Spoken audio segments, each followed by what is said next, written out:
Guðrún náttúrulega með varnarnir, sko. Hún ekki til það? Það í lokinu eða? Nei. Þetta bara alveg eins og síðast, ég breytti þess ekki neitt, sko.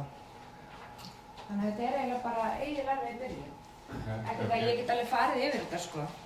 Hún þekkir það miklu betur en ég. Já. Ég ætla að gera hringi hann bara. Já, tjekka á henni allavega.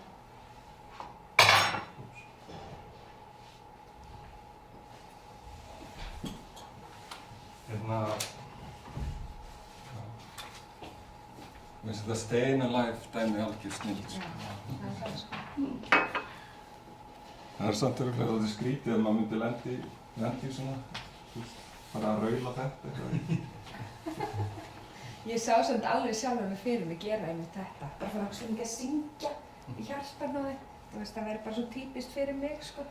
Einhvern veginn að bara tjúna mig inn á þetta í staðinn fyrir að tjúna sig inn á alvarleika aðstæðnuna, sko. Það örugglega mjög svona næs.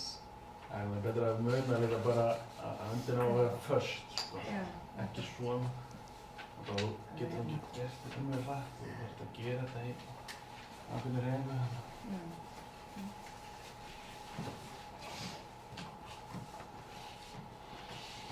Hvernig kom þetta út? Já, ok. Ok, sjáumst. Hún bara að koma? Já, ok. Það er það ekki bara verið, já. Já. Gefið henni smá öndunarinnu. Ég skelli henni beint inn í gleðinni.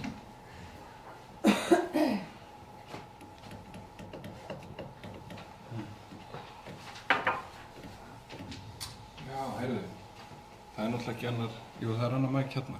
Ég get bara rétt henni, þú veist, þegar hún með. Heyrist alveg í þessum mæk líka? Já. Er ekki í lagi, færir maður bara aðeins nær? Þau eru tvö. En þá heyrist ekki ef að sagt eitthvað í salnum. Já, þú meinar. Já, ok. Já, nei, sleppum svo. Já. Það setjum við bara hér. Svona. Svona.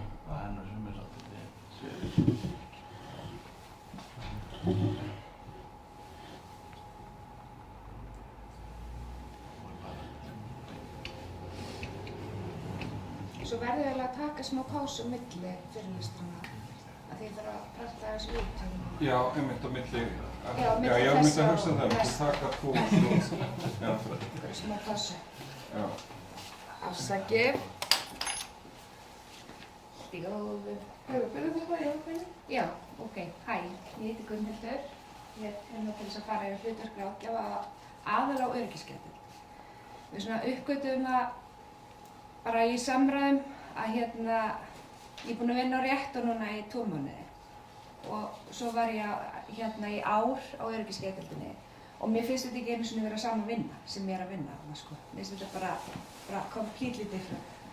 Þannig að við eiginlega ákváðum að Obba sem er komin reyndar yfir öryggis núna, hún ætlar að stíga með mér inn í þetta síðan mér og taka eins fyrir hlutverk ráðgjafa á réttargetuild. En þetta er aðalega á öryggisgetuild, þannig að þið hafið það bara í huga yfir upptalninguna.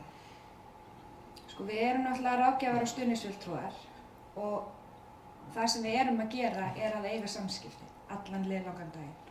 Samskipti sem fela í sér alveg mjög margt og til dæmis all þessi upptalning er í raun og veru bara partur af þeim samskiptum sem við eigum við sjúklinga og samstarfsfélaga okkar. Í grunninn fær ráðgjafi 1-2 sjúklinga sem hann er að hugsa allan daginn og þarf að kynna sig meðferðarprógrammið og sinna sjúklingi í samræmi við það og svo deildarreglurnar. Ég ætla að fara yfir þessi atriði sem ég lista hérna upp bara. Og þá er fyrsta atriðið öryggisgæsla. Sko, mér langar eiginlega pínu því að mér er svo mikilvægt að hafa hérna inni. Bæta það bara inn strax.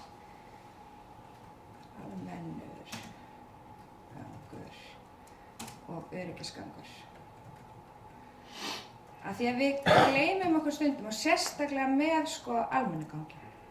Við eigum til að gleyma því að það er ógeðslega mikilvægt og sérstaklega þegar það er álag inni á öryggisgangi, þá megum við ekki gleyma öllum hinum 9 sjúklingunum sem eru fram.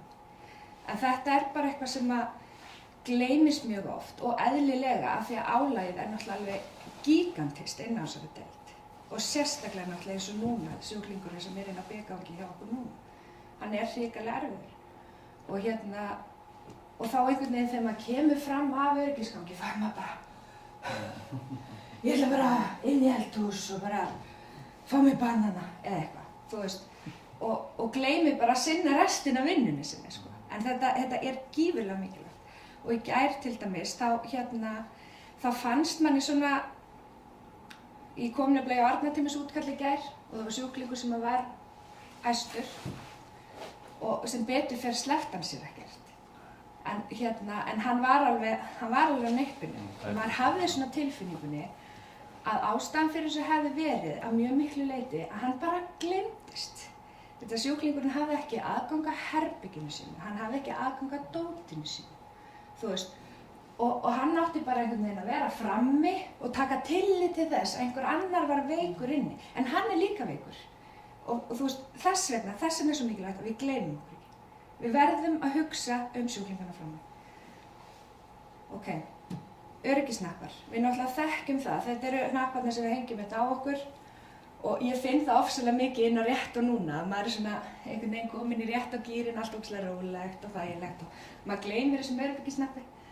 Svo fer maður inn á B-gang eitthvað og allt í einu fattar maður bara, vó, það er bara ein manneskja inni með öryggisnapp. Og hvað ef eitthvað kæmi upp á? Hvað ef það ráðist á manneskjuna sem með öryggisnappi? Þú veist, það getur alveg gerst. Og manneskja eins og strákurinn sem þar inni núna, sem bara í alveg ofboðslegri sorg, ásamt því að vera kannski með alveg gífurlegt samviskubit. Maður getur alveg ímyndað sér að það ekkert rosalega langt í það bara hann snappi. Og þú veist, og það ekkert endilega einhver undanfari fyrir það.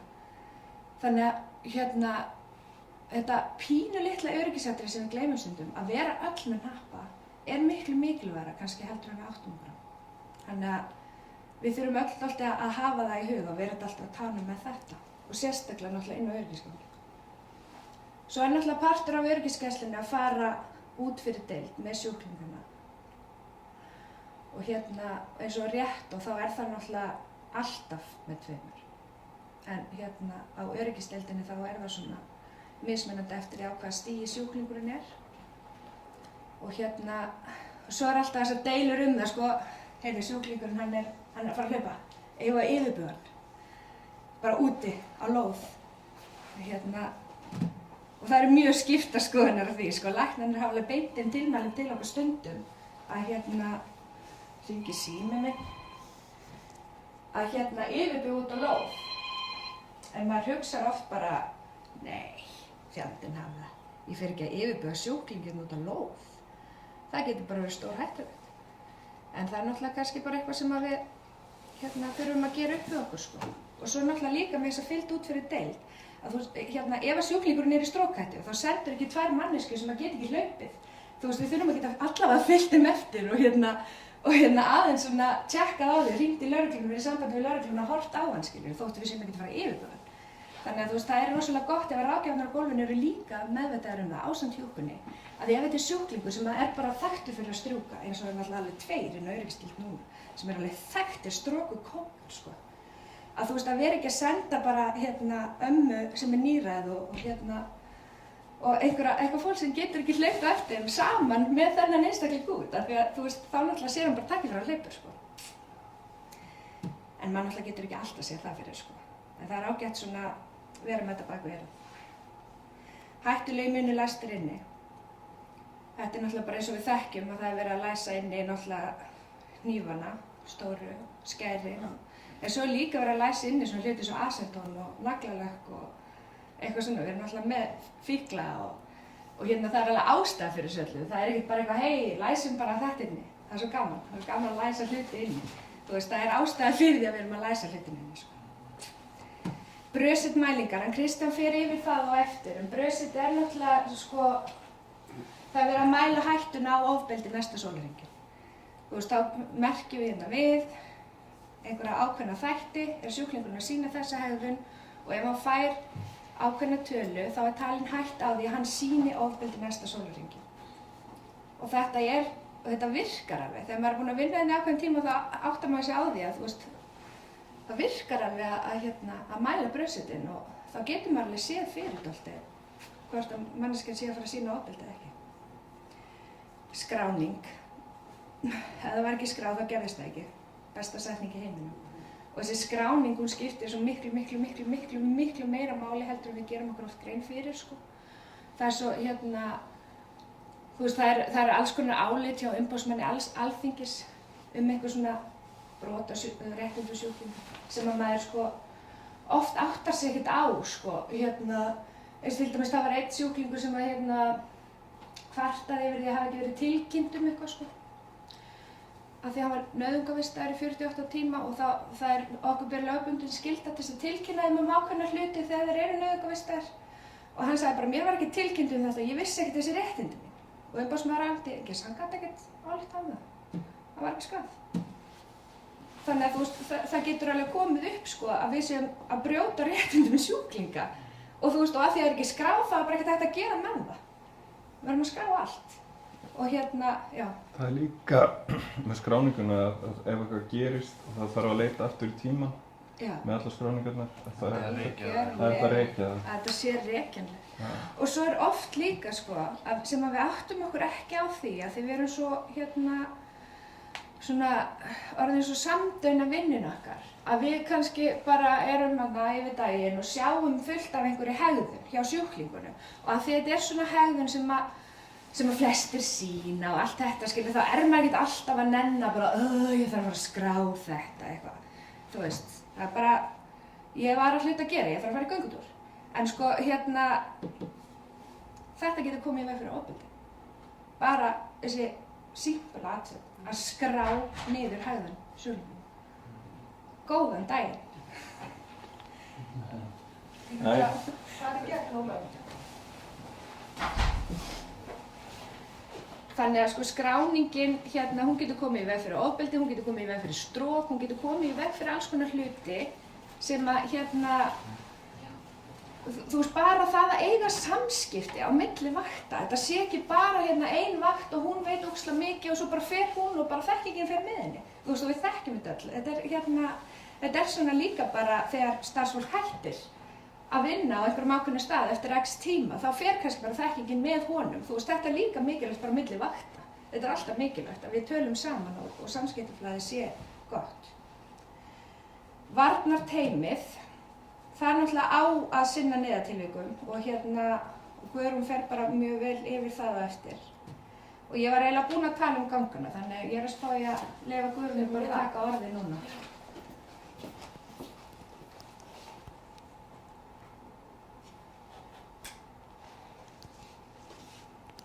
Vera hér.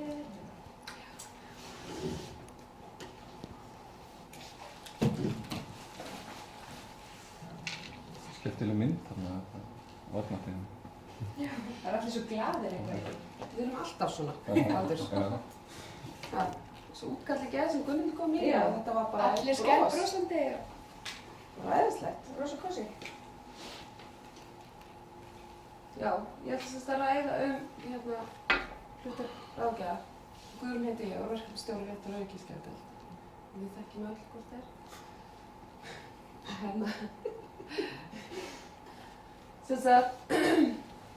Varnarteymið er samansett af 4 einstaklingum. Og hér í húsi eru 4 deildir, þannig að kemur 1 á hverri deild. Bæðin er Hringbraut, það eru líka 4 deildir og það er líka 1 á hverri deild þar. Þannig að við samstöndum við af 4 manna, við erum 4 manna teymi. Okkur er náttúrulega kennt að nálgast sjúklinga á ákveðinn hátt og yfirbúða það eftir ákveðnum fræðum. Við förum á námskeið sem samsett af 20.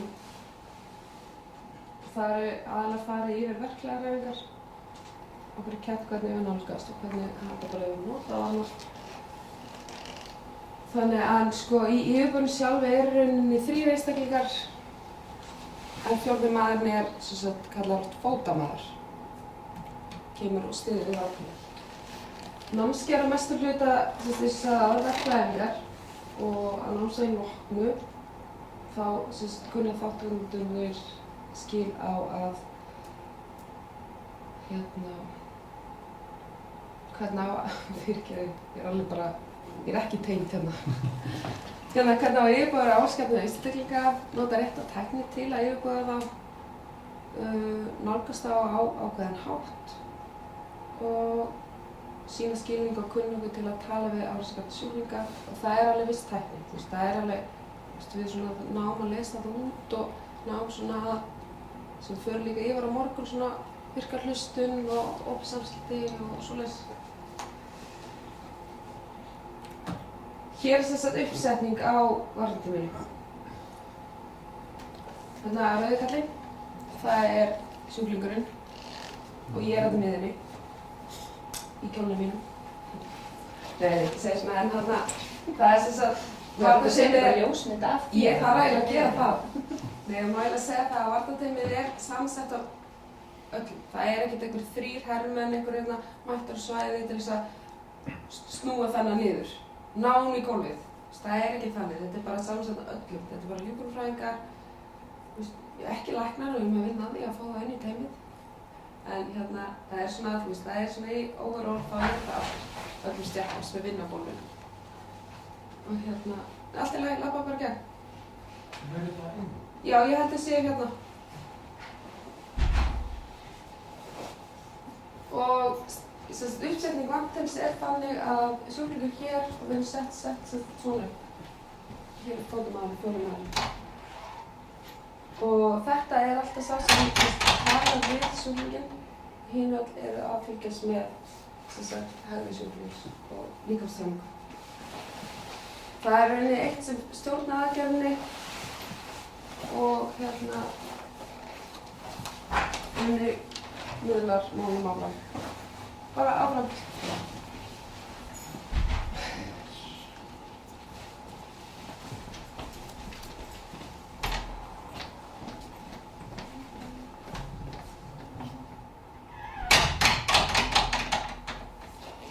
En það sem ég ætla að tala eiginlega aðalega út frá varnartíminu, þeir sem fara á námskeið eru að fá rosalega góða kennslu á það og það er bara starfsmenn sem byrja að vinna á gólfinu.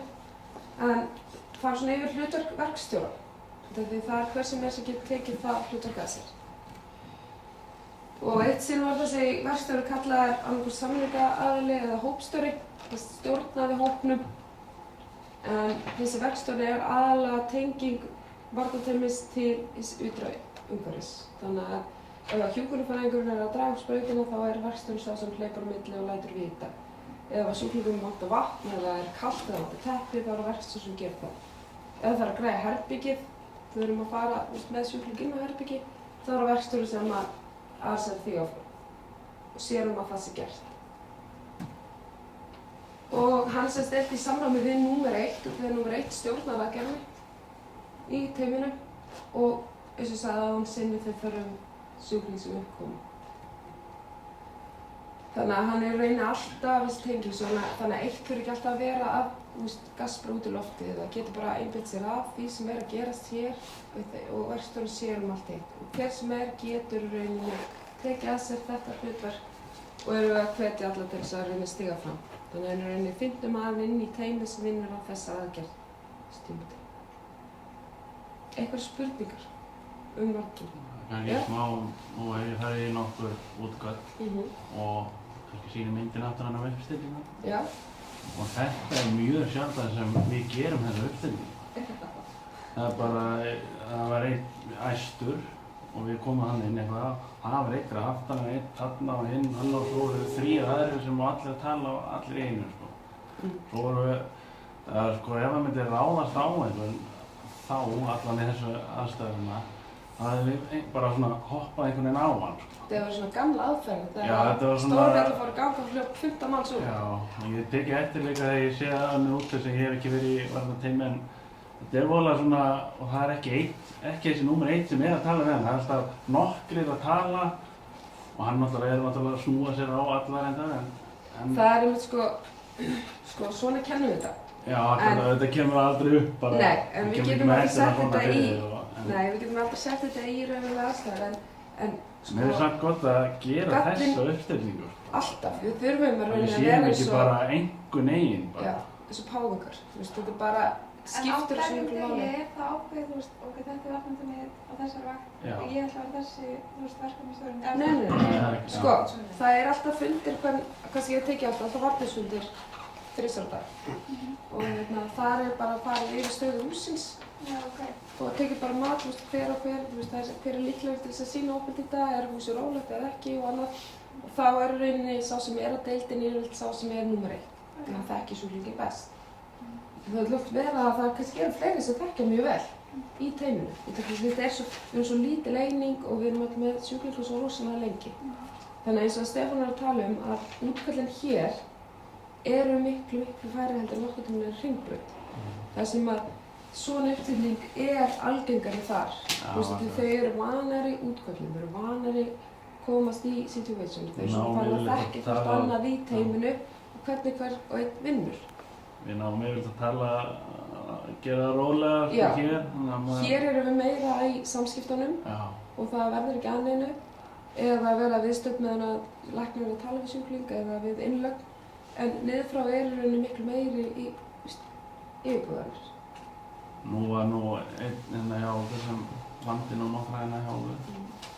Meðan ég var að heyra, ég var ekki að varnartímið þá, en maður var að heyra söguna, þá fannst þetta voðalega chaos bara hjá varnartímið. Það var bara gripið einhvern veginn og svona ekki gert, manni fannst það ekki verið að gera rétt í bröðvinn. Það er eins og það var að segja bara að verja ströndinni, en svo var bara gripið svona og hann höndin bara laus og hann lemja bara og það. Þetta er út af starffólk er ekki vant útköllum. En það var líka í því útkalli allavega, þá var varnartímið mjög seint að koma á staðinn. Já, rétt, ég nefndi það... Þannig að það var kannski einn stokkinn á og enginn annar kominn, Já, svo var ítt á stóran happinn og þá var maður að koma hlaupandi bara einn hratt og maður getur, en þá var það að opna hurðina og bara lappa á staðinn, slappa og það var að vera að berja okkur inn í herbergi. Þetta er skelfilegt. Þetta er líka eitthvað sem við þurfum, því að við höfum alltaf svona vinnudag í rauninni, varnartímis, kennararnir, leiðbundnir í varðbeinir. Því að við erum alltaf kennum við aðferð og við erum alltaf með upprifanir og svo slæm mætingu upprifanir og fólk kannski bara að maður nota slangri kýmsa þetta. Það eru bara nenni ekki sem upprifanum. Ég hvort ég aldrei í varnartíminu, skilur við. Þetta er svona, en við erum kannski með fólk sem kannski fór síðast í útkall eða átök fyrir árið síðan. Því þau eru svo fá hér. Og það er rauninni bara því þau eru ekki völd að fara í útkallinu. Fyrir mig ef ég ætti að fara í útkall eftir 2 ár, skilur við. Ég það var nákvæmlega sama. Það kemur svona hikk á mig og allt þetta. En það er ekki nóg mikið, sem að segja, rennsli sem betur fer á útkallum hér á Kleppjárn. Þess vegna verður þetta svoleiðis, þess vegna þurfum við líka að tala saman varnartímið. Svo oft, nú eru mörg sem erum í varnartíminu, svo varnartími í húsinu, en svo eru aðrir á deildinni sem ekki í varnartíminu. Þeir fara oft svona inn í aðstæðuna sem auðvitað gott, en þá þeir svolítið fyrir varnartíminu. Það er einmitt, þess vegna erum við að vekja rosalega mikið verkstjórn. Því verkstjórn á að ýta þessu fólki í burtu. Stundum er verkstjórn í því að ýta þessu fólki inn, Ég hef alveg upplifað það, sem mjög slæmt. Segjum að Mel sé ekki í varnartíminu og hann á vaktinu, það er gott að fá hann með inn í þetta eða eitthvað svona, en það getur ruglað verk. Það getur ruglað skiljaðar. Ég meina, oft lenti því að varnartík kemur og það 3 sem bakkar, þá maður bara, jæja, ok, þá stíg ég inn í. Þessir einstaklega er ekkert að fara að gera neitt, eða gerist eitthvað. Þá stígur maður inn í og grípir í næstar og gerir það sem maður kann, skilur við.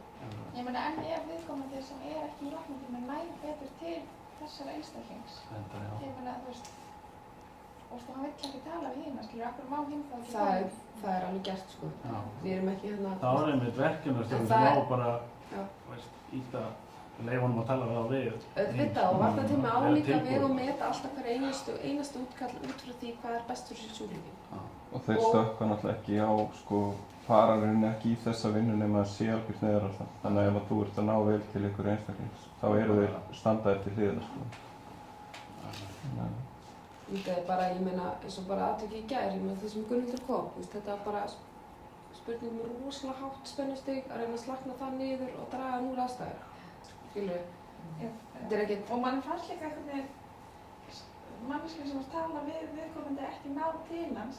Þannig að þetta var ekki að virka, skilur við. Þetta var ekki að virka og ég meina, þú veist, ég kannski braut margar reglur á því, skilur við, en þetta er bara, já. Og það bara virkaði. Þetta var samt bara ótrúlega fínt út af því að sko oft þegar sjúklingur sem hefur lent í átökum við varnarteymið sér varnarteymið labba inn, þá er hann bara ennþá spenntur. Já, hann er tilbúin í slag. Já, þá er hann bara búið að kalla varnarteymið. Þú veist, svo kemur einhver skiluru sem er ekki í varnarteyminu og er bara eitthvað svona, heyrðu vinur, gátu bara skiluru. Þá allt inn er bara, já, ok, bara slaknar hann niður. Þannig að það er ekkert heilagt í þessu. Nei, ég meina að þetta er ekkert... Auðvitað viljum við ekkert fara í átök. Nei. Við viljum alltaf bara ná sjúklingnum út úr spenninu, sko. Þetta er einmitt það sem að, þú veist, sem að fólk svona, þegar þetta gerist, ég meina varnarteymið var ekkert að skipta sér að þessu. Það er bara að gera nákvæmlega eins og átt að gera, elti mig og hann bara. Þú veist, þannig ég vissi á þeim. Þannig ég var ekki ein að fara einhvert inn í eitthvað loka rými og hann myndi spennast aftur yfir, það bara elti mig og var ekkert að skipta sér af þessu, skilur. Þetta er alveg rosalega góð vinna, varnarteyminu, en hún er ekkert rétt eftir, sko, bókin. Út af því að við þekkjumst öll hér það vel og þekkjum okkur sjúklingar mjög vel, annað heldur en niður frá, þá þarf að vera með svona logískt, skilurðu, vinnukerfi sem að fólk er eftir og þá er vinnuuppsetningin alltaf þannig, þú veist, við komum alltaf svona og þau veit ekki að hverjum þeir eru að koma. Það er kannski bara bráðinlögn og þau þurfa að díla við það núna. Þekkja hann ekki ádressíðan eða... Þannig að þetta er alveg sikkvart bóllinn, sko, Kleppur og Hringbraut, varðandi varnarteymið. En þetta er svo bara verðt að tala um, þú veist, Stefán og hérna, og við sem varnarteymið þurfum líka meira að tala um þetta, þú veist, fólki þarf þá að bara draga sig frá, eða skipta hlutverk eða eitthvað, skilur þau. En svo er oft líka, sko, finnst mér, sem að gleymist, sem að má alveg tala um, sko, að að þegar það er eitthvað svona atvik og spenna og erfitt og þú ert ekki í varnarteyminu, þú veist, þá er ógeðslega sniðugt að fara að sinna hinu. Það er nauðsynlegt. Þú veist, það geta ekki 15 manns á deildinu bara hrúa sér að og bara þetta er ógeðslega spennandi, ég ætla að fylgjast með, skilur. Miklu meira gáfulegt að bara, ef ekki bara komin í stofu og lefa þeim bara að klára þetta, þú veist. Bara ekkert vera að skipta sér af þessu, ef maður er ekki í teyminu og þarf ekki að vera í þessum átökum, akkur ætti maður þarf bara að vera nenn að tróða sér inn. Margir í teyminu það er alltaf bara að gera þér á bara allir komið eitthvað og gleyma. En þú veist, og hinir sjúklingarnir bara gleymast og verða vitni að öðrum hlutum eru kannski drullu hræddir. Þú veist, það þarf að sinna þeim líka. Og athuga líka bara með þá líka hvernig þeim líður í svona aðstæður, þú veist, þetta er rosalega gott, eins og segir að draga þeim að og þegar maður kannski lítur á hópið þá kannski er einn og einn sjúklingur með inni með starfsfólk á glápa. Þannig þetta er hinum sjúklingur líður sem er rosalega óstöðugur, skilur. Þannig að við þurfum alltaf að vera vakandi og verkstjórinn þarf einmitt að horfa alveg í kring sem að sér umhverfið, en auðvitað náttúrulega á eiga hlutverk ráðgjafa líka snúist þetta. Að hugsa heilan hóp. Þú veist, auðvitað, ég meina við þurfum ekkert að styðja við ef það eru 4-5 manneskjur að sjá þetta atvik. Það þarf ekkert meira. Þá þurfum við bara að hugsa heildarins. Ég man eftir atviki sem það var eiginlega bara fyndið. Það var sjúklingur alveg bara ógeðslega, þú varst með þessu í mér. Hann var bara brjálæðislega pirraður, ég var í teyminu, sko. Og hann var bara fram og tilbaka, bara og öryggisganga aftur fram í herbergi sitt og bara öskrandi og bara, þú veist, og bara virkilega pirraður, sko. Svo kemur annar sjúklingur og bara, þetta er skemmtilegt og sest í stólinn við símann, sko. Þar sem hann hafði bara fullkomna yfirsýn yfir hlutina og svo satt hann bara þar glottandi. Ægilega gaman hjá hann og endaði með því að maður bara svona, er ekki betra, þú veist, af því að ég meina hvað ef hinn hefði snappað og bara eitthvað, þetta er fyrsti maður sem ég sé, ég ætla bara að kýla hann. Þú veist, þetta getur verið stór hættulegt sko, þegar þeir eru sko ofsæstir sjúklingar. Æskilega og hann að ögra honum, skilur með þessu glottu og annað. Já, algjörlega. Komur út þessu, skilur, þannig að maður svona, þetta til í að, þú veist, kíkja þarna með mér eitthvað, skilur, eða fara þarna og út úr aðstæðunum og eitthvað, sko. En þetta getur líka komið upp, að hinir sjúklingar eru ógeðslega spenntir og bara eitthvað, þú veist, að maður þarf líka að dempa það, sko, því þetta ekki sjó, við erum ekki að setja upp brottvísýningu, sko. Þú veist, við erum að reyna að róa niður óáttaðan einstakling. Það var eitt sem það var eitthvað að gera, þá var hann slagur, já, slagur. Já, segja svona sko, það var bara aðeins. Æsa upp liðið, sko. Og það fendur, sko. Þannig að hann náttúrulega bara koma svoleiðis burstur, sko. Og þú veist, og þá þurfa einmitt ráðgjafarnir og þú veist, og sumir einhvern veginn eru svo miklir teymismenn. Og þóttir sé ekki í teyminu, þá er þeir bara óslæstir samt í að vera í teyminu. Og þú veist, og gleyma því að þeir eru ekki í því, sko. Og þú veist, að þeir þurfa bara að fara að gera eitthvað annað, skilurðu. Þeir eiga ekki að vera þarna. Ef fólk vill hafa það þarna, þá eru þeir bennir að versum. Þú veist, maður þarf líka að spá í það. Og líka þá tala teymismenn, það er mjög góð saga að teymisins þetta að Gæslir Hringbraut, teymi átti að sjúklingur vildi ekki taka lyf. Teymi átti sérst að yfirborð þannig að hann vildi taka lyfin sín, hvort það var sprauta, líkamsprauta. Og svo voru allir og nýútskrifaður teymismaður kom þetta fyrsta útkallið sitt og sjúklingur mjög æstur og reiður og svona og svo kom svo pínu þögn. Þá heyrst í nýja teymismanninum alveg, finnst þér gott að borða epli? Og sjúklingurinn alveg horfði svona á hann og allir teymismennir allir þessu eru bara það er að segja þú veist og hann sprakk og látur sjúklingurinn. Hann bara, já, ég er nefnilega að borða epli í gær, fannst að segja frá eplinu sinu. Það var rosalega gott, það er nýkomið, ég skal bara koma með mér eitt epli á morgun, það var rosalega gott, það er ný uppskera greinilega. Og sjúklingurinn var að skella hlæja, hann bara, komið með þessi helviti sprautum maður. Þetta var bara besta sem gat gerst, okkur þarna. Þetta var alveg orðið rosa spennandi að standa og hann bara öskra og kreppa nefa og berja í veggi og allan pakkan. Svo komst þér þögn og teymismaðurinn bara nýútskrifaður bara, þetta er gott að borða epli. Og hann mundi ekkert eftir að hafa sagt þetta, hann bara svona, ég veit ekki hvað gerði það. En ég meina, perfekt aðferð. Það er ofta eitthvað svona sem getur bara virkað. Þannig að þótt að teymið, við kennum þetta svona, það á að vera svona, þá virkar það aldrei svona. En við þurfum alltaf að fara eftir einhverju vinnuplaggi, einhverju verklagi, svo að við séum örugg. Við finnum það alveg svo útskýrir að ef að varnarteymið er sitt og hvað, þú ert ekkert öruggur þannig. Þá finnst þú ekki vera öruggur. Það er óþægilegt. Þess vegna þurfum við að fara því sem við lærum. Svo getum við alltaf spunnið bara út frá hverju einasta útkalli. Hvernig við viljum hagra því. Og það ekki? Jú. Eru fleiri spurningar af varnarteymið? Komið. Allt komið bara.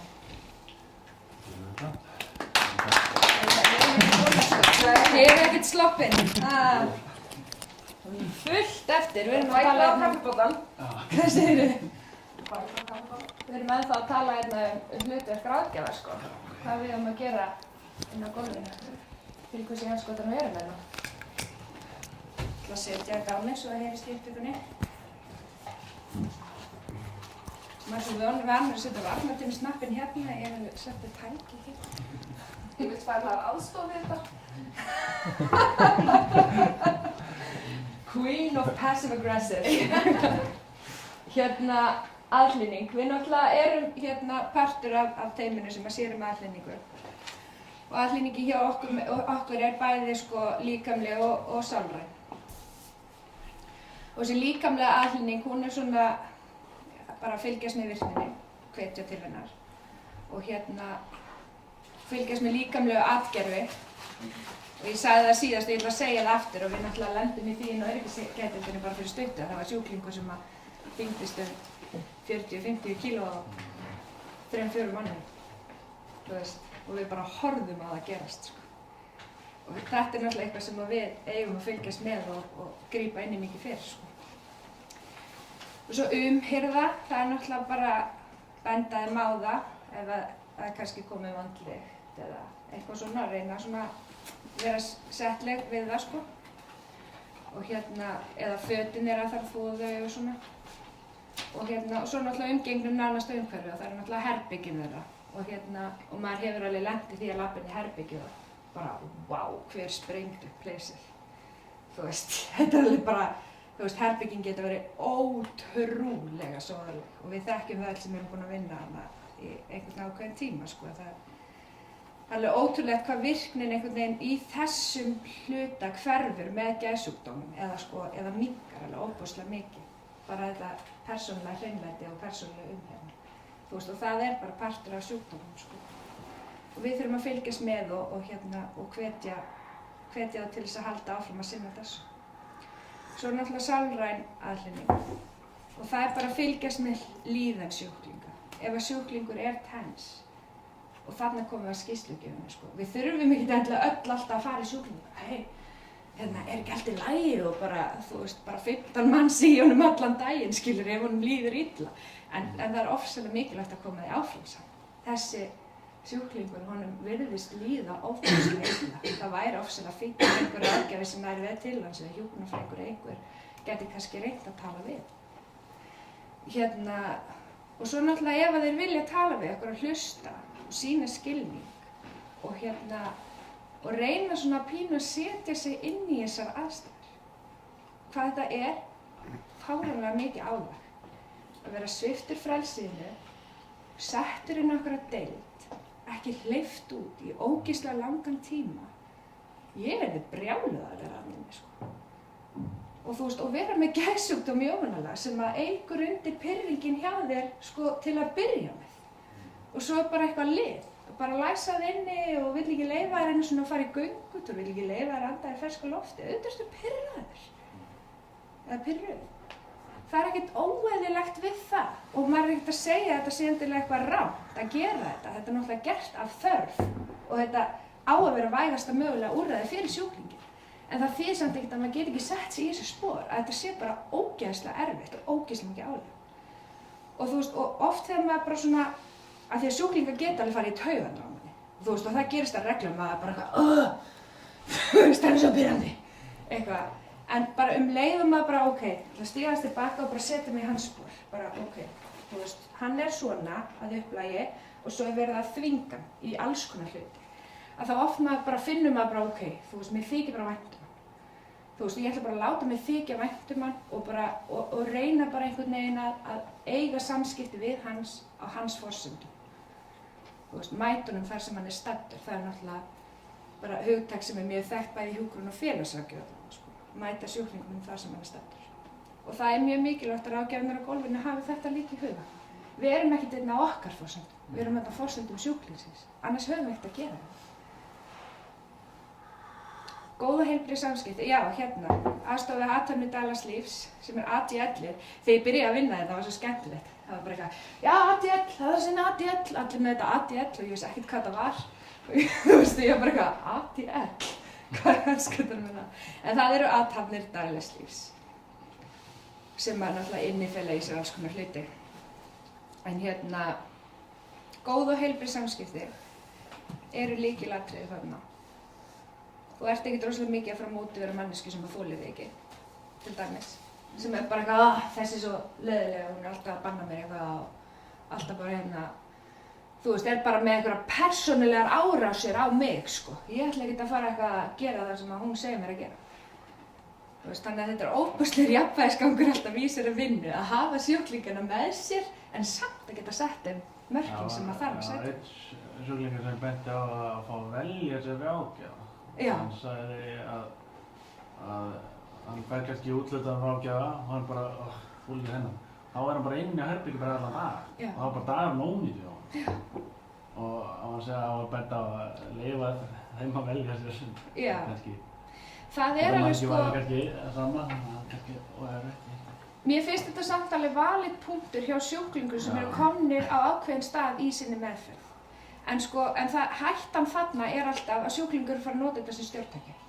Og og fari bara að velja ráðgjafana sem að gefa alltaf eftir og þá fá þeir bara aðeinslega mikið og þú veist, og ekkert gerist í meðferð. Hvað segir þið? Líka við sem ráðgjafar verðum líka að vega að meta, ef ég næ ekki til einhver sjúklings, þá bara dreifum mig aðeins frá og sinni bara grunnþörfum, þú veist, eins og bara að fylgja út í göngutúr en ekki rauninni kannski aðaltenging í einhver tíma, þangað til að þetta farið yfir eða við náum betur saman. Þú veist, oft erum við líka að hugsa sem ráðgjafar að hvað er í dag, þú veist, er þessi innliggjandi, ég næ til 4 einstaklinga, ég næ til þeirra og þetta bekkir bara aðeins frá. Þú veist, okkar samskipti ekki góð núna, þau kannski góð til 3 ára. Þá var ég bara aðeins að bakka til þess að leyfa honum aðeins að jafna sig. Ég þarf ekki alltaf að kvota í punktana sem að pirra, skilur. Algjörlega. Það er eitthvað sem við þurfum líka alltaf að hugsa að við erum öll misjöfn og við náum mismunandi til fólks. Það er eðlilegt. Og þetta er bara eins og ég var að hlusta á fyrirlesturinn þinn á upptöku í gær. Baldur var að tala um að rýna til gagns, að vera alltaf gagnrýnin á sjálfan sig Að þú veist, maður þarf að geta einhvern veginn haft þessa gagnrýni hugsun á sjálfan sig, að bara að spotta þetta bara, þessi sjúklingur hann bara þolir mig ekki. Ég veit ekki af hverju, hann bara þolir mig ekki. Þú veist, ég verð bara einhvern veginn að reyna að vinna með það, en ég er náttúrulega ekki að fara að vera aðal til engillinn hans á meðan hann þolir mig ekki. Það bara meikar ekkert sens. Það gerist ekkert í meðferðinni hjá honum á meðan. Þetta snýst ekki um mig, þetta snýst um hann. Við erum að vinna. Svoleiðis þannig, geðvaktir búið að vera svolítið lengi þannig að forræðishyggjan er svo mikil að þau mega aldrei vinna. Það er vísur á þeim. Það snýst ekkert svoleiðis, það snýst bara góða samvinnu og honum sem líður vel. Batamiðuð þjónusta. Batamiðað. Og notendasamráð. Virkni. Við náttúrulega erum með meðferðarþrepin og öryggisgeðdeildinni. Náttúrulega allt öðruvísi á rétt á En þessi meðferðarþrep er ofsalega gott að bara að þekkja þau dálítið vel og svara sjúklingunum í samræmi við þau og ef þú vilt eitthvað ekstra þá talar þú bara við teymið Neðri þrepin þá hefurðu heilsu bara í eitthvað lítið bara göngutúlaróð eða tölvutíma eða líkamsrækt eða púl eða borðtenni og þú veist, og ástæðan fyrir því að þeim ekki hleypt lengra er svo að þeir hafa ekki heilsu í það. Og maður þarf alltaf einhvern veginn að reyna að hafa það bak við eyrað. Að þeir stundum fer maður inn í bara inn í þetta með þeim, bara vó hvað þetta er ósanngjarnt. Þú veist bara, ég er bara ógeðslega pirruð yfir þessu fyrir hönd sjúklingsins að hann fá ekki að gera þetta og hitt. En þú veist, það er ekki alveg okkar að gera það. Þú veist, honum má finnast þetta ósanngjarnt. Og við megum alveg skilja það og ræða það við það. En þegar við erum farin að vera bara ógeðslega reið með honum í þessu, þá erum við kannski komið alltaf langt út fyrir það sem við eigum að vera að gera. Þú veist, það eru læknar og félagsverkar, iðjuþjálfarar, hjúkkur og alls konar fólk sem er að meta heilsu sjúklingsins til virkni. Og þú veist, og við verðum að geta treyst þeim, þú veist, til þess að vera með faglegt mál inn í fagteyminu. Og auðvitað eigum við að fá okkar input inn í fagteyminu og fá að segja hvað okkur finnst þetta. En þau eru búin að mennta sig í x mörg ár til þess að meta þetta. Þú veist, við verðum að geta borið virðingu fyrir því og reynt að fylgja eins með, Allavega ekki ýta undir pirringinn hjá sjúklingnum með því að vera ógeðslega með honum í þessu, Svo hættilegt þá alltaf bara, Gunnhildur, hún er alveg sammála mér. Akkurat, bara Gunnhildur sagði þetta. Þú veist, og maður alltaf bara, krapp. Þú veist, það hefur alveg komið fyrir hjá mér, Það er grípa svona. Já, alveg bara, þessi sagði hérna, Auðvitað, ég meina, þetta eru fullorðnir menn, auðvitað munar það sem maður segir, skilur. Þess vegna þarf maður alltaf að vera dálítið meðvitaður það sem maður er að segja. Þótt að maður sé kannski alveg, þú veist, inn á þessari línu, þú veist, ég er ekki í fagteyminu sem að ákveður heilsu eða þú veist, sem að metur heilsu einstaklingins til þess að vera virkni, skilurðu. Þú veist, ég kannski sit með þeim á fundum og þú veist, og set mitt input í það, en ég hef ekki menntunarlegan grundvöll til þess að meta þetta. Þú veist, en þau hafa það. Þannig að ef við getum ekki treyst á það, hvað getum við þá treyst á? Hvað erum við að gera þarna? Ef við erum þrep, þá er sjúklingur komið með heilsu til að fara út fyrir lóðina, til dæmis. og getur gert ýmislegt skemmtilegt sko. Og þá er oft langt skemmtilegast að vera tengillinn, þar að segja ef það er munnindið sko. Þá getur maður að fara að gert ýmislegt svona gaman og... En samt mikilvægt að skoða áætlununa samt. Það kom fyrir að það var einn sem var á 4. þrepi en það var skilgreining að hann mætti ekki fara út nema með starfsmanni. En það var einn sem hleypti hann út, það var á 4. þrepi og hann bara ok, hann má fara út. Hann er á 4. þrepi.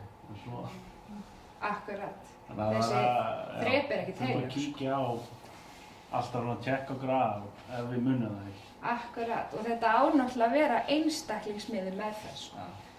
Þótt að við séum með þrepakerfi sem er alveg ofboðslega fínt, sko, þá verðum við samt að kíkja líka í meðferðaráætlun og hafa hana líka alltaf á hreinu. Þess vegna finnst mér þetta alltaf gott með sko ráðgjafateymið sem er verið að reyna að innleiða öryggiskennd. Að þú veist, það séu bara ákveðnir ráðgjafar sem að skrá sig á þennan sjúkling og eru alltaf með hann, af því þá er maður einhvern veginn miklu meira tjúnaður inn á hann. Þetta er svo margir sjúklingar, maður getur haldið algjörlega utan um það. En sko hvatning skiptir gríðarlega miklu máli og þarna kemur bara aftur inn á það sem ég var að tala um áðan. Að sko, ef að þú ert ekki góð með samskiptum við sjúklinginn, þá ert ekkert að fara að gera neitt fyrir hann, eða neitt með hann. Þú veist, það verður einhvern veginn að vera, sko, þú verður að geta sett mörkin sem að þarf án þess að það skemmi sambandið við sjúklinginn. Og þetta, þú veist, og maður sér alveg, bara sjúklinga, bara algjörlega bara útiloka ráðgjafa, út af einhverju ákveðinni hegðun. Þeir bara, þessi manneskja lítur niður á mig og ég vil ekki eiga samskipti við hann. Og þú veist, og við vitum það alveg öll, ef við myndum upplifa það frá einhverjum, að hann bara liti niður á mig. Þú veist, þá væri maður bara, þú veist, ég ætla ekki að hlusta á henni. Þetta er fínt. Þannig að þú veist, virðing í þessum samskiptum skiptir okkur miklu máli. Að við bara einhvern veginn, þú veist, setjum okkur í þeirra spor og sýnum þeim alltaf virðingu þegar við erum að biðja þau eitthvað. Ekki bara, má ég fara göngutúr? Nei! Þú veist, þetta er ekki rétta leiðin, skilur þið. Nei, þú veist, óþekkur á þinn. Þú veist, þetta er fullari fólk. Come on. Þú veist, það er hægt að segja nei á sko trilljón vegu. Má ég ekki bara koma með þér í göngutúr má ég ekki bara koma með þér í bíltúrinn? Djöfull væri það ógeðslega gaman, ég vildi að það mætti. Þú veist, þetta er nei, en þetta er nei án þess að segja nei. Maður þarf alltaf að svona vera með í hausnum, sko. Leiðir til þess að neita þeim án þess að missa sambandi. Nei, það getur líka verið tryggurinn af óhug. Einmitt. En maður er bara eitthvað... Ef mjög veika einstaklinga en til þess inn á öryggisgangi eða annað. Þá er neitun þannig að við skulum bara átöfa, skulum reyna að komast að því hvað... Er ég ætla aðeins að tala við hjúkrunarfræðing? Eða það bara eins og mjög gott dæmi. Má ég fara að reykja núna? Og það kannski er að vera takmark fyrir reykingar hjá þessum einstaklingi. Það er bara, ok, þú var að reykja fyrir 5 mínútur, ég veit að það getur ekki verið nú. Þannig að þú fara að reykja eftir korter, ok? Má ég reykja bara? Já, eftir korter. Þannig að, ok, fara að reykja. Segja nei með já. Þá var hann alveg bara, þú veist, það var eskilega á þau. Bara já, eftir korter. Akkurat. Eða já, eftir korter er ekki að bíða þess. Kontaðast hún mömmu og svo spjalla eða horfa eilsum. Svo svona, þú veist, margt sem það getur gert til þess að reyna að draga úr sig nei. Já, akkurat. Þessum forræðishyggju áhrifum sem að maður hefur á fólk. Af því að sko, þessi valdadýnamík inn á deildinni, hún er kannski ekki rosalega sýnileg fyrir okkur. Þannig við verðum alltaf að hafa hana í huga. Þeir eru þetta að horfa bara á okkur sem einhverja fangaverði að við komum svona fram með það. Þú veist, við verðum einhvern veginn að reyna að geta sett okkur sko bara sem þeirra jafningjar skilur og reyna einhvern veginn að koma því inn á þeim að við erum þeirra jafningjar.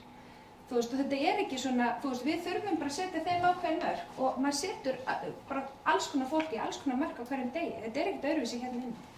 Þú veist, við erum bara að vinna hérna og þú veist, ef að Baldur myndi hlaupa hérna að mér og alltaf fara í sleik um mig, skilur, þá myndi ég bara eitthvað, hei, mörg, skilur, þú veist, sem maður gerir reglulega, þetta er óþolandi.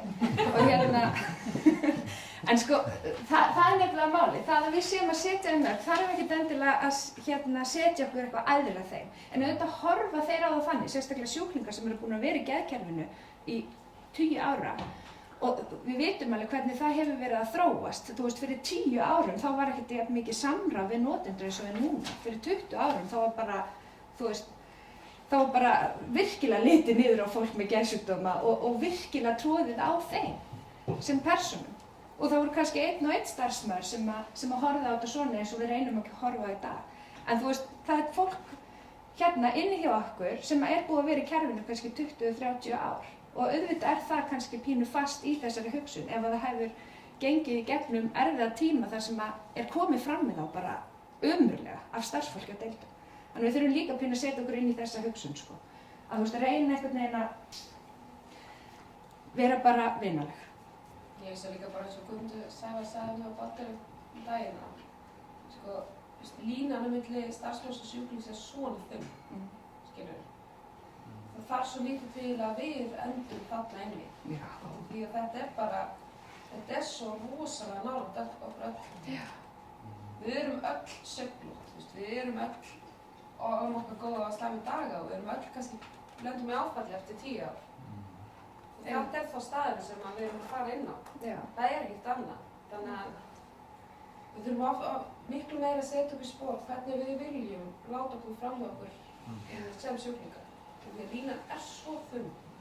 Einhvern veginn fór ég og ræddi við hérna Guðmundsræðara þegar ég átti svo miklum erfiðleikum í samskiptum við tiltekinn sjúkling. Ég man ekki einu sinni hvernig það var.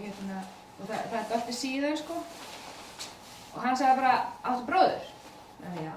Komdu fram við henni og svo myndi vilja að starfsfólk kemur fram við hana og hann fastum ekki. Þá bara, já, vá, það er bara geðið komið.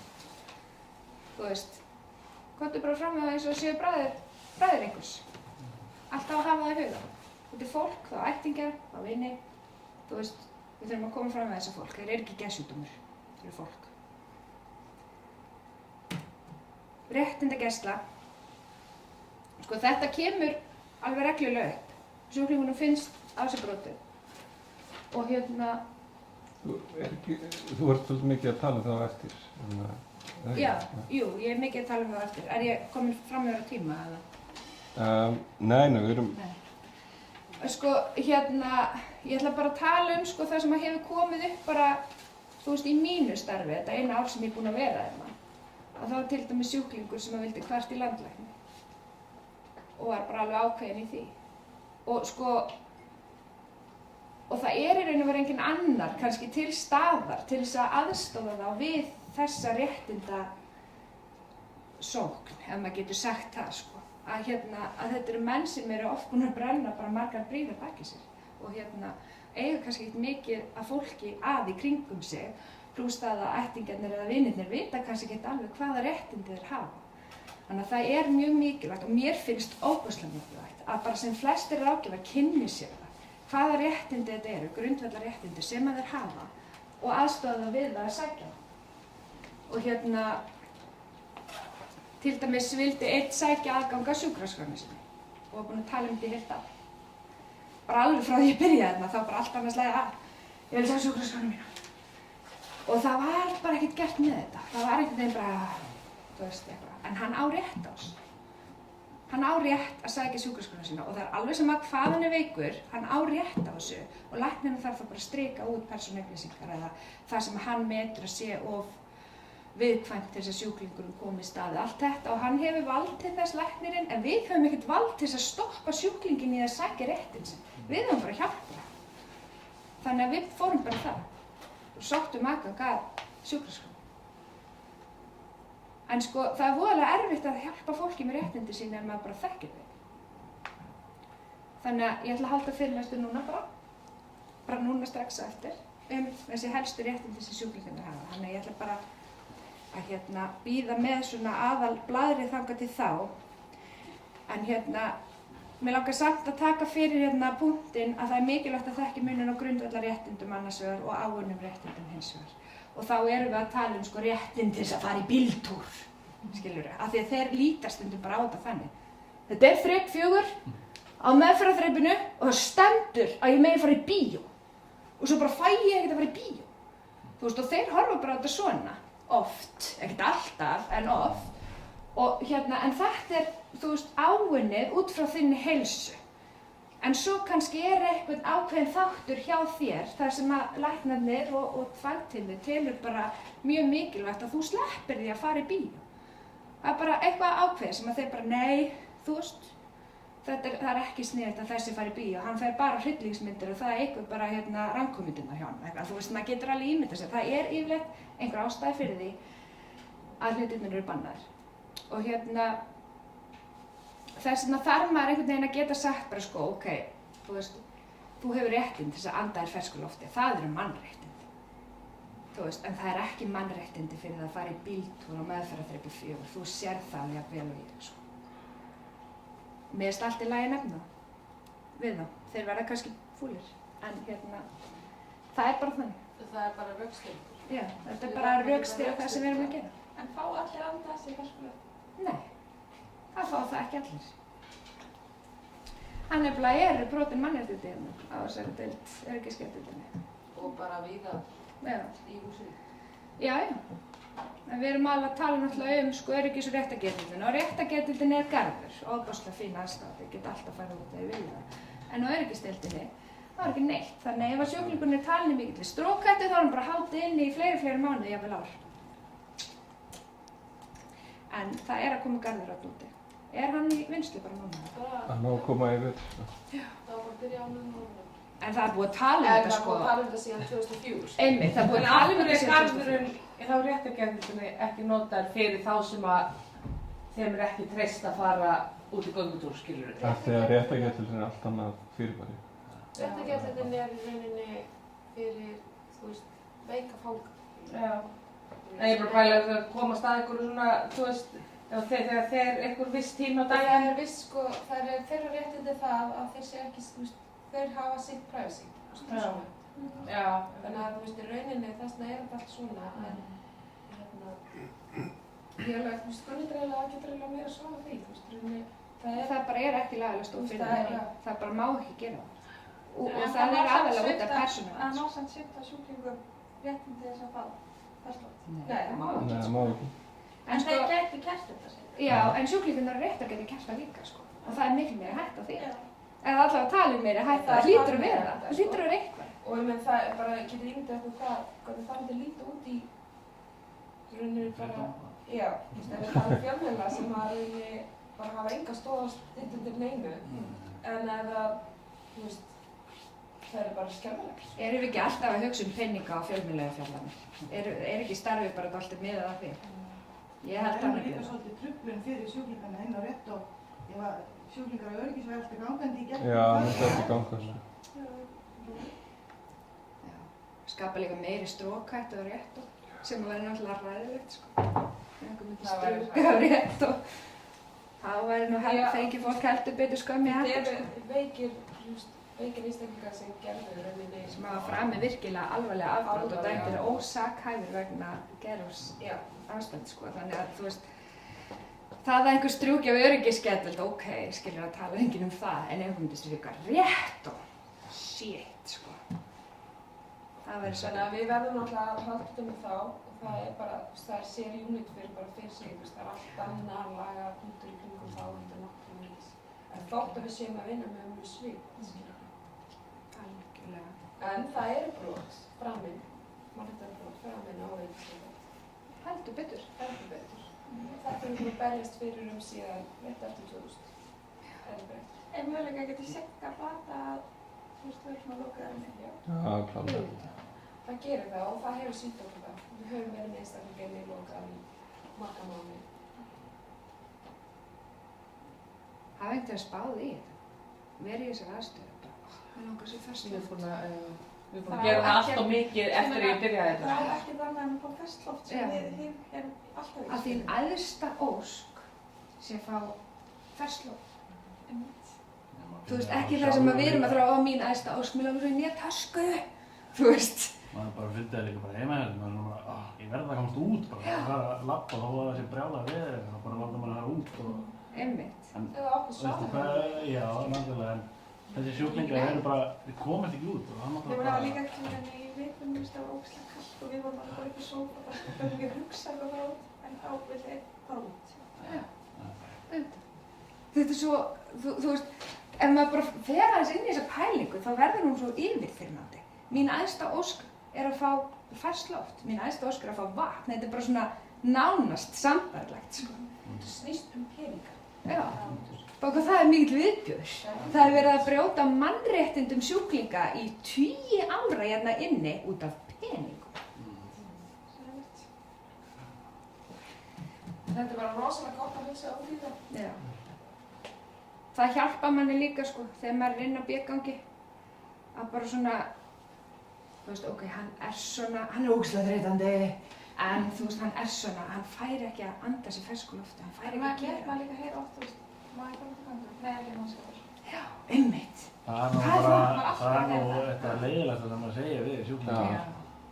Það er ekki mannskapur til að vara yfir göngu. Við verðum að öryggi okkar og sjúklinga á öryggisgeðdeild. Það er oftast það er bara líka space, það er líka peningar. Já.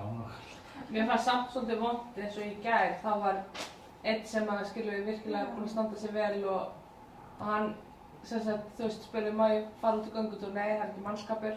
Svo kemur annar sem er búinn að vera inni lokaður, ok, í nokkra vikur, hann fekk að fara út í göngutúr. Fyrsta göngutúrinn sinn. Fyrsta göngutúrinn sinn og hinn alveg bara svona, really. Þú veist, mér fannst það ekki rétt, sko. Mann finnst það ekki, sko.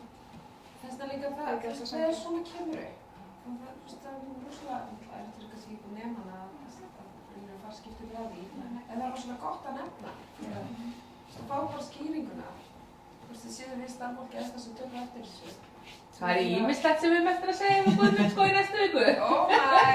Bara skrifið 15 blaðsina. En hann líka vill það, skilur við, hann vill það. Bara bendiði mér á hvað hann líka bæta. Það er með að fá líka nefndu því þið eru með alltaf síðan. Svo það er ekkert að vera þetta sé rétt sín hjá okkur. Við höfum aldrei verið í þessu áður en það er samt svo gott að tala um það, skilur við. Það er líka bara oft glöggt gerst sögur. Þið sjáðu hluti sem að við kannski erum honum blind fyrir. Maður verður svo samdauðna þessi umhverfi sem maður vinnur í, sko. En svo er svo alltaf svo takmarka, þú veist, þó maður hafi eitthvað, þú veist, það er svo takmarka hægt að gera út af penning. Já. Það er rosalega takmarka sem við getum gert út af trúnaði, til dæmis. Þú veist, við megum aldrei fara of langt inn í það, sko. Nei. Þú veist, þannig að þótt maður sé ógeðslega fúll og reiður yfir þessu, þá getur maður að takmarka gert, sko. En hérna, það er alltaf raukstæða hvert að eitt einasta, þú veist, eða bæta mannstæða þá er raukstæðingu bara til það. Þetta er svo mikið þrepa gangur á, þú veist, og skellalegi, sko. En munurinn samt að koma hingað og að vera inn á hringbraut, þú veist, á skurðdeild, hvað það er miklu meiri mannskapur hér heldur það. Já. Það er bara að það er ekki að bera þetta saman. Þú veist. Ég meina, og þar er maður alveg með sjúklingar sem er bæði andlega og líkamlega. Þannig að, þú veist, þegar við bara fyrstu dagarnir við vorum bara, þið að fucking grínast? Þú veist, hvað? Við vorum ekkert nema það. Við vorum bara starfskraft. Já, þessi bara, nei, sem er það alls ekki gott. og sem maður má ekki. Nei. Það er bara, yes, nema vikur. Já. Loksins fáum fleiri. Yes. Léttist það fyrir þeim. En hérna, mér langar líka að tala um læknaviðtölin. Af því við gleymum okkur þar. Mjög mikið. Við ráðgjafarnir. Það er mikilvægt að við förum með þeim inn í læknaviðtölin. Við erum fólki sem erum í langmestu samskiptum við sjúklingana inn á deildinni. Þú veist, læknirinn kemur kannski 2 sinnum í viku, félagsráðgjafinn einu sinni í mánuði. Þú veist, hvernig að þeir að þekkja sjúklingana og hvað þeir vilja. Þess vegna erum við hérna, sko. Og það er partur af okkar starfi að fara með þeim inn í læknaviðtöl og tala þeirra mál. Af því það er ekkert alltaf sem að sjúklingur hefur það í sér að segja við læknum bara, þú veist, mér langar, þú veist, ég vil þetta, skilurðu. Og það er ástæða fyrir því, þetta er rökstuðningurinn fyrir því og þú veist, allt þetta. Stundum þeir bara alveg inn í sig og bara félagsfælnir og geta bara ekki sagt. Nývaknaði hún að vekja eitthvað bara við að reyka það upp og þeir koma í viðtali alveg bara ennum að stýra með eitthvað. Já, og geta ekki hugsað neitt annað en að fara bara að sofa aftur. Svo læknirinn að segja eitthvað alveg helling og þeir bara, en ekki það. Það var náttúrulega mikið við yfirmann okkar eða eitthvað sem að, þú veist, hefur svolítið það að segja hvernig okkur gengur. Við erum alltaf stressuð. Við erum svona spjalla við sem við þekkjum mjög vel vinnufélagar og svona alveg tilbúin í því svo þegar við lappar inn það bara Það var bara fínt að ráðgjafinn hjálpi honum bara að stað. Algjörlega. Og svo náttúrulega erum við að díla við sko geðsjúkdóma, þar sem að fólk bara man kannski ekki fyrir horn, þú veist. Og þá er rosa mikilvægt að sé einhverjarna sem að þekkir þig vel og hefur þekkinguna á þínum málum til þess að minna þig á að biðja um það sem þú vilt fá. Af því ef þú missir að þessu læknaviðtali sem er einu sinni í viku, þá þarftu að biðja heila viku. Og heil vika er bara kannski svo heil eilífð fyrir fólki sem er læst inni og fær ekki að gera neitt. Þannig að þú veist, læknaviðtölin eru ógeðslega mikilvæg og við þurfum að standa okkur betur þar, finnst mér. Og mér finnst líka að læknarnir sjálfur þurfa að standa sig betur í því að kalla eftir ráðgjafa með inn í viðtalinu. Af því að það er oft sem að læknirinn labba bara inn, hann er rosa mikið að flytja hér og bara, já, heyrðu þú hérna, hvað er viðtal? Og svo bara setjast þeir tveir inn og ræða málið og ráðgjafinn vissi ekki eins og alls. Mér finnst vera tvær hliðar á þessu að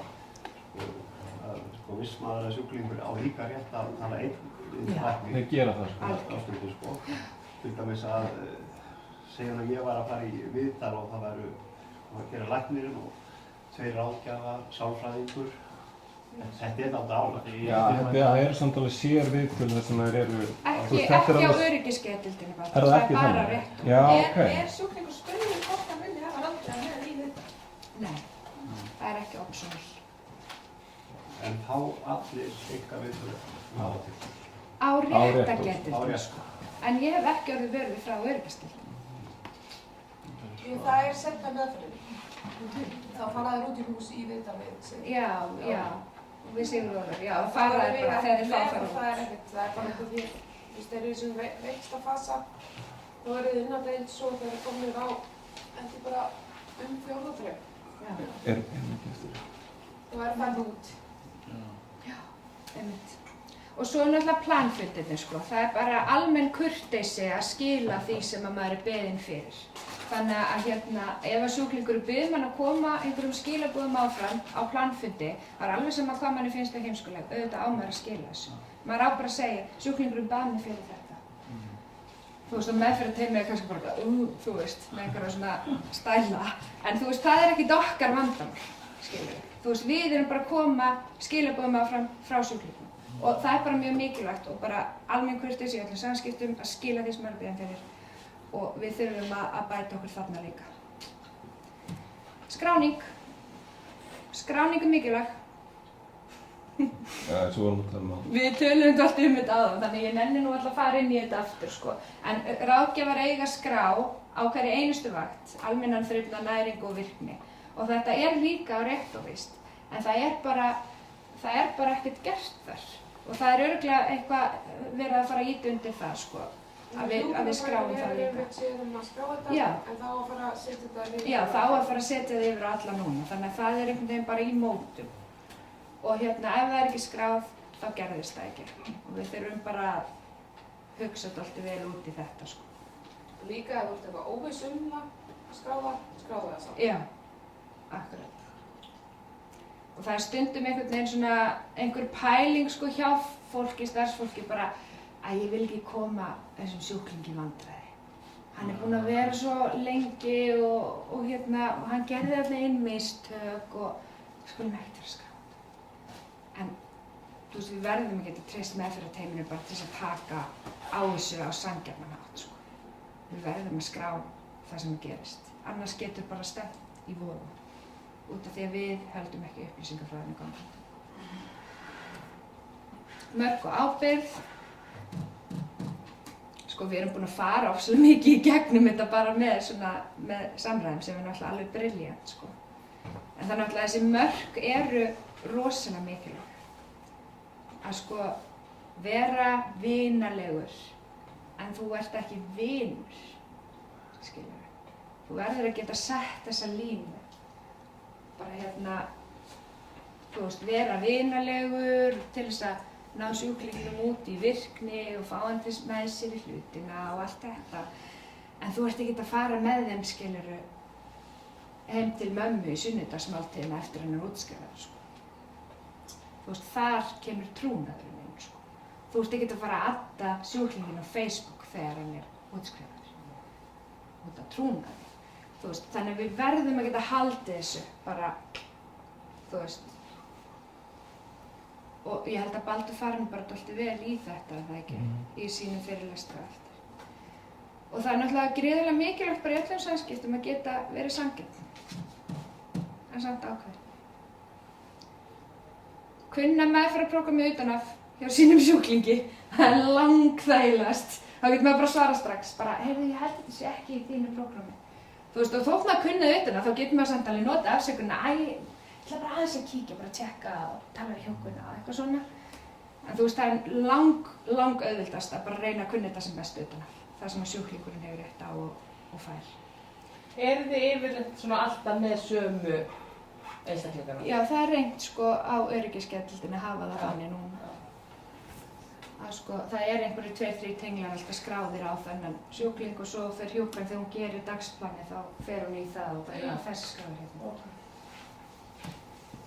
Meðferðarprógram, þetta eru leiðbeiningar hegðun fyrir sjúkling en þetta er líka leiðbeiningar markaðssetningu fyrir starfsmenn. Þannig að þetta er mikilvægara plagg heldur maður kannski gerir sér grein fyrir. Maður getur alltaf vísað í meðferðarprógrami til þess að gera sjálfan sig ekki að vondakallinu, skilurðu. Ég þarf að neita þér eitthvað sem að mig langar ógeðslega mikið til þess að veita þér. En ég þarf að neita þér. Og það er út af meðferðarprógrami og deildarreglu. Það er ekki þegar ég er ógeðslega vond. Skilurðu.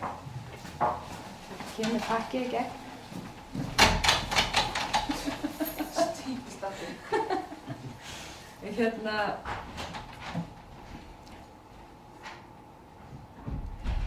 Já, þannig að þetta er bara sett saman á planfundum, við þekkjum það alveg þetta er sett saman á planfundum, þetta er skipulagið fyrir meðferðina og við eigum að vinna eftir þessu. Ég nenni ekkert að hafa fleiri orð en það.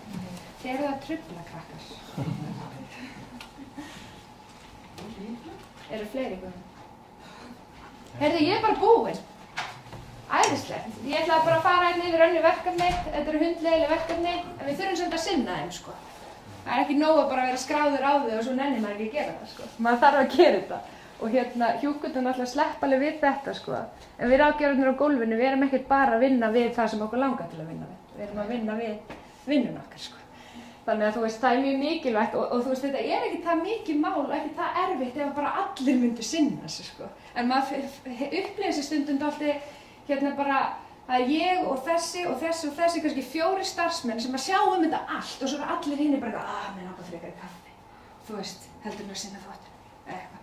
Og það er bara óþolandi og maður verður bara súkupeðaður yfir því. Reykvíti og það er að setja sjúklingar sem er að pirra sig mjög mikið yfir og það er bara allt stútfullt og allt er hreinsað og svona.